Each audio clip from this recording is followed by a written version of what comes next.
जरा उस दृश्य की कल्पना करें। एक तरफ सुंदर राजकुमारी पार्वती और दूसरी तरफ दूल्हा जो शमशान की भस्म लपेटे नंदी पर सवार है। बराती कौन है? भूत, प्रेत और पिशाच। रानी मैना इसे देखकर बेहोश हो गई, लेकिन पार्वती मुस्कुराई। क्यों? क्योंकि शिव ने उस दिन समाज का सबसे बड़ा झूठ तोड़ा था। क्या था वो सच? सबसे पहली बात जिसे समझना जरूरी है और जिसे समझे बिना आगे कुछ भी स्पष्ट नहीं होगा, यह है कि यह विवाह कोई सामाजिक घटना नहीं है। यह किसी पुरुष और किसी स्त्री के बीच हुआ विवाह नहीं है। इसका तुम्हारी समाज शास्त्र से, तुम्हारी जीव विज्ञान से कोई संबंध नहीं। नहीं, यह एक ब्रह्मांडीय घटना है। ये दो ऐसे आयामों का मिलन है जो साधारणतया कभी नहीं मिलते। एक तरफ शिव है, शिव पुरुष है, शुद्ध चेतना, साक्षी। वह दर्पण की तरह है, पूरी तरह खाली। वह सब कुछ प्रतिबिंबित करता है, लेकिन कुछ भी अपने भीतर पकड़ कर नहीं रखता। वो वही मौन है जो सृष्टि के जन्म से पहले था, और वही मौन है जो सृष्टि के विलीन हो जाने के बाद भी रहेगा। शिव परम सन्यासी है। वह अकेला रहना चाहता है। वह कैलाश पर अपनी गुफा में आंखें बंद किए पूरी तरह असंबद्ध रहना चाहता है। एक अर्थ में वह जीवन विरोधी है। उसके लिए संसार केवल एक विघ्न है। वह शून्य है, वह बस है। लेकिन शून्य सृजन नहीं कर सकता, शून्य गा नहीं सकता, शून्य नाच नहीं सकता। शून्य केवल एक संभावना है, प्रतीक्षा में ठहरा हुआ। दूसरी तरफ पार्वती है। वह प्रकृति है, शक्ति है, नृत्य है। वह सुबह खिलते हुए फूल है, वह समुद्र की ओर बहती हुई नदी है, वह रोता हुआ बच्चा है, वह गाता हुआ पक्षी है, वह माया है, महान भ्रम। वह जीवन है। उसे गति चाहिए, उसे प्रेम चाहिए, उसे घर चाहिए। वह स्थिर नहीं बैठ सकती। शक्ति कभी स्थिर नहीं बैठ सकती। यदि शिव मौन है तो पार्वती नाद है। यदि शिव रिक्तता है तो पार्वती पूर्णता है। अब इस टकराव को देखो। चेतना शिव स्वभावतः संसार से भाग जाना चाहती है। वह पीछे हटना चाहती है, वह आंखें बंद करना चाहती है। यही हर ध्यान करने वाले का प्रलोभन है कि बाजार छोड़ दो, परिवार छोड़ दो, पहाड़ों की ओर चले जाओ और बस बैठ जाओ। क्योंकि संसार कष्टदायक है, पत्नी कष्टदायक है, पति कष्टदायक है, बच्चे कष्टदायक हैं। तो चेतना कहती है मैं अकेली रहूंगी, लेकिन संसार, पार्वती, चेतना को भूल जाने की ओर झुकता है। शक्ति इतनी गति में, इच्छाओं में, महत्वाकांक्षाओं में उलझ जाती है कि वह भूल जाती है कि देखने वाला भी कोई है। तब नृत्य नर्तक के बिना हो जाता है, तब अराजकता पैदा होती है। इसलिए यह विवाह अपरिहार्य है, यह एक अनिवार्य आवश्यकता है। क्योंकि सोचो, साक्षी बिना नृत्य के क्या देखेगा? वो सो जाएगा। पार्वती के बिना शिव शिव नहीं रहता, वह शव बन जाता है, एक लाश। वह मृत हो जाता है। उसे जीवित होने के लिए ऊर्जा का स्पर्श चाहिए, और साक्षी के बिना नृत्य को कौन देखेगा? कौन उसका रस लेगा? शिव के बिना पार्वती अंधी शक्ति मात्र है, उसमें कोई दिशा नहीं रहती। वह ऐसे है जैसे खाली रंगमंच में चलती हुई चलचित्र, जिसका कोई अर्थ नहीं। यह विवाह, शिव पार्वती विवाह, वही क्षण है जब पर्दा और चलचित्र मिलते हैं। शिव श्वेत पर्दा है, स्थिर, शुद्ध, अछूता। पार्वती चलचित्र है, रंगीन, दुखांत, हास्यपूर्ण, निरंतर बदलता हुआ। पर्दे के बिना चलचित्र प्रकट नहीं हो सकता। चलचित्र के बिना पर्दा खाली और उबाऊ है। उनका मिलन अनिवार्य है। मौन को नाद से प्रेम करना ही होगा, सन्यासी को नर्तकी से प्रेम करना ही होगा। और मैं तुमसे कहता हूं, ये तुम्हारी ही कहानी है। तुम विभाजित हो। तुम्हारा एक हिस्सा ध्यान करना चाहता है, शांत रहना चाहता है, अकेला छोड़ दिया जाना चाहता है। वह तुम्हारा भीतर का शिव है। तुम्हारा दूसरा हिस्सा संबंध चाहता है, प्रेम चाहता है, सृजन चाहता है, उपलब्धि चाहता है। वह तुम्हारी भीतर की पार्वती है। तुम्हें सिखाया गया है कि चुनो। धर्मों ने तुमसे कहा है कि एक चुनो, या तो सन्यासी बनो या गृहस्थ। लेकिन मैं तुमसे कहता हूं, मत चुनो। चयन ही दुख है। इस विवाह का पूरा रहस्य चयनहीन होने में है। अपने भीतर के शिव को अपनी पार्वती से विवाह करने दो। संसार में रहो, लेकिन संसार के न बनो। हाथों को मिट्टी में काम करने दो, पैरों को नाचने दो, लेकिन केंद्र को पूरी तरह स्थिर रहने दो, कैलाश की चोटी की तरह। यही शून्य और अनंत का असंभव मिलन है। याद रखो, शिव विवाह नहीं करना चाहते थे। क्यों करते? वे परम सन्यासी हैं, महायोगी हैं। उन्होंने संसार की ओर पीठ फेर ली है। कथा तो यह कहती है कि जब कामदेव, प्रेम का देवता, जैविक शक्ति, वासना और प्रजनन की ऊर्जा उनकी साधना को विचलित करने आया, जब उसने उनके भीतर कामना की एक लहर उठानी चाहिए, तब शिव ने अपना तीसरा नेत्र खोला और उसे भस्म कर दिया। इस घटना का अर्थ बहुत गहरा है। शिव ने प्रेम को नहीं जलाया, उन्होंने इच्छा को जलाया। उन्होंने कहा, मैं जन्म और मृत्यु के चक्र से बाहर आ चुका हूं। मुझे न स्त्री चाहिए, न संतान, न घर। मैं अपने आप में पूर्ण हूं।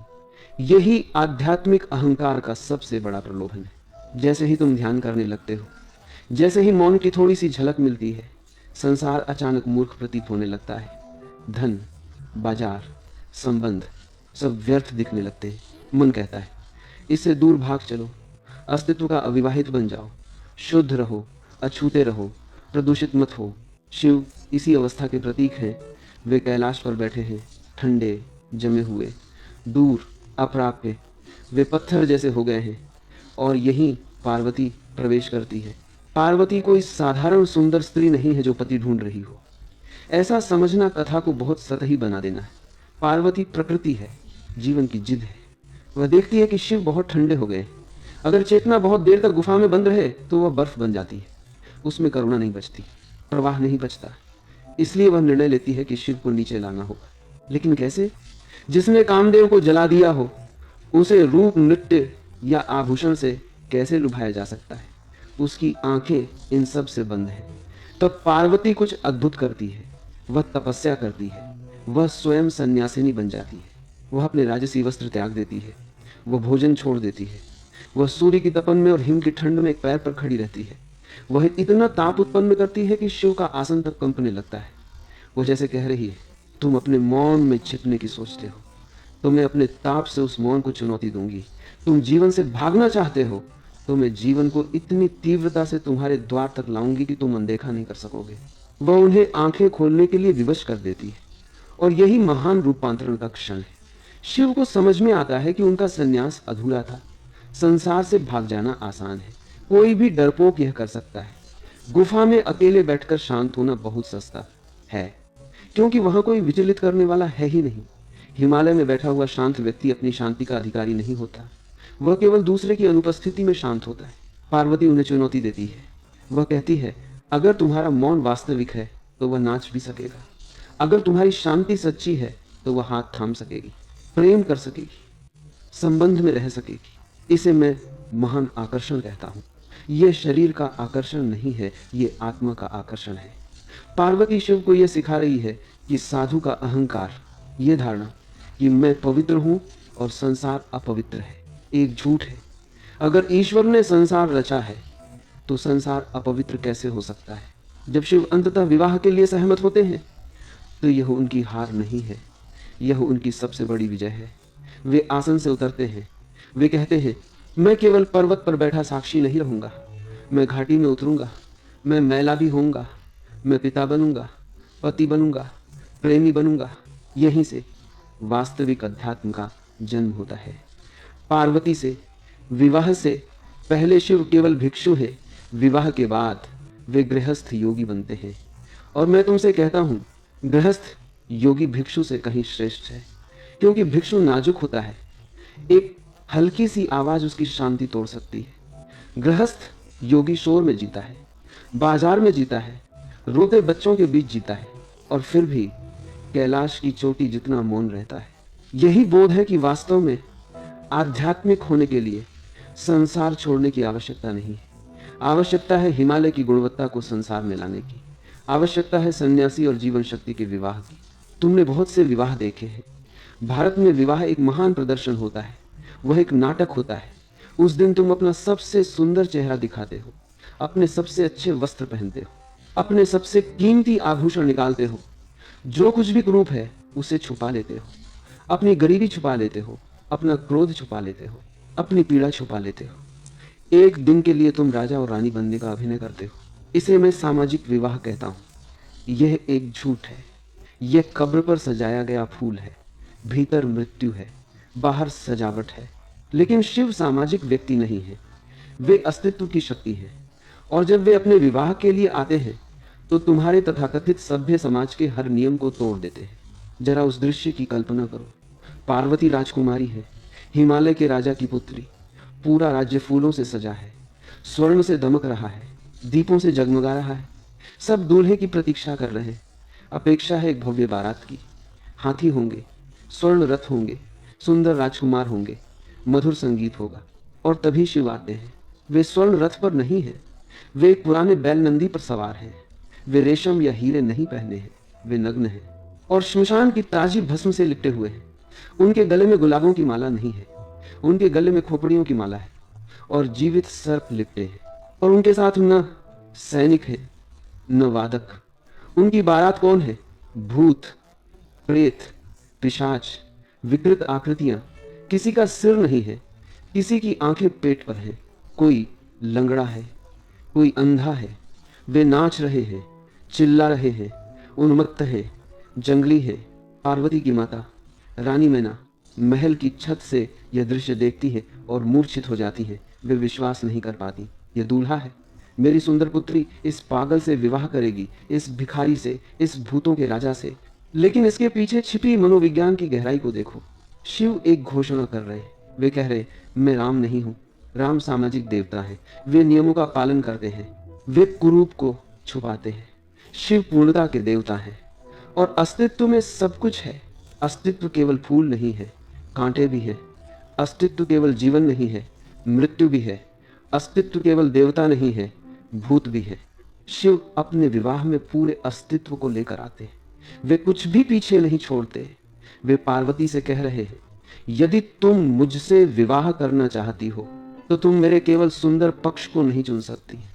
तुम्हें मेरे भूतों से भी विवाह करना होगा, तुम्हें मेरे अंधेरे से भी विवाह करना होगा, तुम्हें मेरी उन्माद से भी विवाह करना होगा। यही प्रेम की परीक्षा है। अधिकतर लोग किसी व्यक्ति के केवल अच्छे हिस्सों से प्रेम करना चाहते हैं। वे कहते हैं, मैं तुमसे तब प्रेम करता हूं जब तुम प्रसन्न हो, जब तुम मधुर हो, जब तुम मुझे उपहार लाते हो। लेकिन अपना क्रोध मत दिखाना, अपनी उदासी मत दिखाना, अपना भय मत दिखाना। ये प्रेम नहीं है, ये सौदा है। शिव मुखौटे को नष्ट कर रहे हैं। वे वहां नग्न खड़े हैं, कच्चे, वास्तविक। और ये भूत कौन है? ये तुम्हारे ही दबाए हुए भाव हैं। ये तुम्हारे वे हिस्से हैं जिन्हें तुमने अपने अचेतन के तहखाने में फेंक दिया है। तुम्हारा क्रोध, तुम्हारी कामना, तुम्हारी लोभ, तुम्हारी ईर्ष्या। समाज कहता है इन्हें छुपाओ, समाज कहता है इन्हें विवाह में मत लाओ, इन्हें बंद करके रखो। लेकिन शिव कहते हैं नहीं, इन्हें बाहर लाओ, इन्हें नाचने दो। क्योंकि जब तक तुम अपने भीतर के भूतों को स्वीकार नहीं करते, तुम कभी संपूर्ण नहीं हो सकते। आध्यात्मिक व्यक्ति वह नहीं है जिसके भीतर भूत नहीं है। आध्यात्मिक व्यक्ति वह है जिसके चारों ओर भूत नाचते हैं और फिर भी वह केंद्र में साक्षी बना रहता है। पार्वती की महानता यह है कि वे मूर्छित नहीं होती। उनकी माता मूर्छित होती हैं, वह सामाजिक मन का प्रतीक है। लेकिन पार्वती इस जंगली भयावह बारात को देखती हैं और मुस्कुराती हैं। वे स्वीकार करती हैं, वे समझ जाती हैं कि यह पुरुष कुछ भी छुपा नहीं रहा है। यह प्रामाणिक है, यह सत्य है। और सत्य कभी कभी भयानक होता है, सत्य कभी कभी डरावना होता है। लेकिन सत्य ही एकमात्र चीज है जिससे विवाह किया जाना चाहिए। पूर्ण स्वीकृति। संत बनने की कोशिश मत करो, अपने पापों को छुपाने की कोशिश मत करो। अपने भीतर के दैत्यों को भी विवाह में बुलाओ। अपनी रोशनी के साथ अपने अंधेरे को भी नाचने दो। क्योंकि जब तक तुम अपने भीतर के भूतों को स्वीकार नहीं करते, तब तक अंतिम मिलन संभव नहीं होता। वही अंतिम मिलन है अर्धनारीश्वर। तुमने बहुत से विवाह देखे, लेकिन विवाह के बाद क्या होता है? पति पति ही रहता है, पत्नी पत्नी ही रहती है। वे एक ही बिस्तर पर सो सकते हैं, एक ही घर में रह सकते हैं, लेकिन भीतर वे दो ही रहते हैं। दो अहंकार, दो मन, निरंतर टकराते हुए, निरंतर संघर्ष करते हुए। वह युद्ध का मैदान होता है, मिलन नहीं होता। लेकिन शिव और पार्वती का विवाह वहां समाप्त नहीं होता, वह किसी चमत्कार में समाप्त होता है। वह एक ऐसी घटना में समाप्त होता है जो शरीर की दृष्टि से असंभव प्रतीत होती है। वे केवल घर नहीं जाते, वे एक दूसरे में पिघल जाते हैं, इतनी गहराई से, इतनी पूर्णता से कि वे एक ही शरीर बन जाते हैं। क्या तुमने अर्धनारीश्वर की प्रतिमा देखी है? वह पूर्व ने जो सबसे सुंदर प्रतीक रचा है, वह वही है। आधा शिव है पुरुष, दृढ़ भस्म में लिपटा हुआ, त्रिशूल धारण किए हुए, और आधा पार्वती है स्त्री, कोमल, आभूषणों से सजी हुई, कमल धारण किए हुए। आधा पुरुष, आधा स्त्री। यह केवल पौराणिक कथा नहीं है, यह मनोविज्ञान है। यह तुम्हारी अपनी आत्मा का मानचित्र है। समाज ने तुम्हें विभाजित कर दिया है, वह पुरुष से कहता है, तुम पुरुष हो, कठोर बनो, मत रो, कोमल मत बनो, कमजोर मत दिखो। और वह स्त्री से कहता है, तुम स्त्री हो, भावुक रहो, समर्पित रहो, तर्क मत करो, मजबूत मत बनो। यह मानवता के विरुद्ध अपराध है, क्योंकि गहराई में हर पुरुष के भीतर एक स्त्री है और हर स्त्री के भीतर एक पुरुष है। तुम अपने पिता और अपनी माता दोनों से आए हो। तुम 50% अपने पिता हो और 50% अपनी माता हो। तुम केवल एक कैसे हो सकते हो?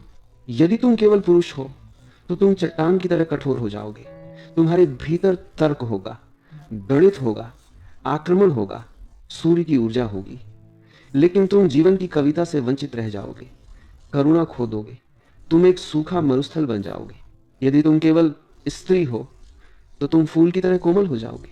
तुम्हारे भीतर प्रेम होगा, अंतर्ज्ञान होगा, ग्रहणशीलता होगी, चंद्र की ऊर्जा होगी, लेकिन दिशा खो जाएगी, स्पष्टता नहीं होगी। तुम किनारों के बिना बहती हुई नदी बन जाओगे, जो हर जगह बाढ़ ले आती है। तंत्र का अंतिम लक्ष्य और वास्तव में सारी आध्यात्मिकता का अंतिम लक्ष्य अर्धनारीश्वर बनना है। इसका अर्थ है अपने भीतर के तर्क का अपने भीतर के प्रेम से विवाह करा देना।